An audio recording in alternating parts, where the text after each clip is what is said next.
do I have a favourite joke? Of course I have a favourite joke, yes. My favourite joke is the one about the woman that went to the doctor's and she said, can I have big boobs?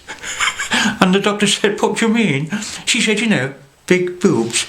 And he said, what, silicone boobs? She said, no, el naturel. Can you help?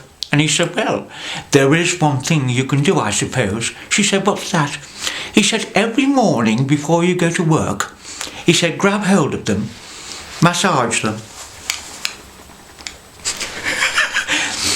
He said, and say, Scooby-Dooby-Doobies, I want bigger boobies. She said, will that make them bigger? He said, I guarantee. Within 2 months' time, your boobs will be bigger than those beautiful women, Pamela Anderson, Jordan, and Vanessa Feltz, to name but two. And she said, well, that's great. And sure enough, 2 months later, they were out here. And then one morning, she was on her way to work, and she suddenly realised she hadn't done her exercise.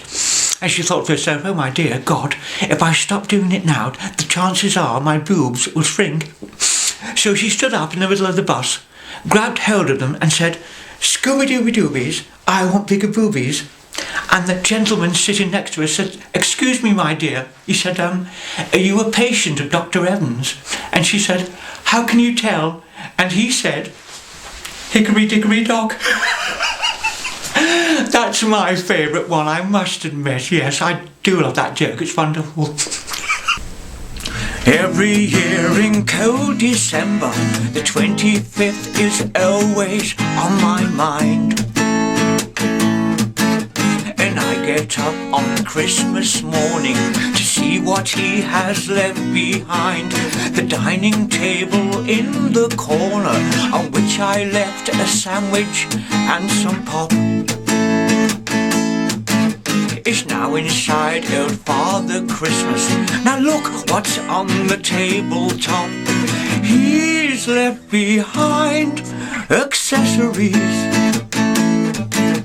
a cucumber and KY jelly. I wonder just what else I'll find.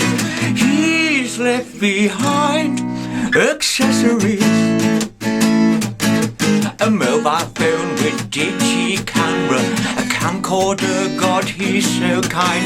Now everything I ever wanted, Santa Claus left for me to find. Thank you, Santa. I love you so much. Happy Christmas, everybody.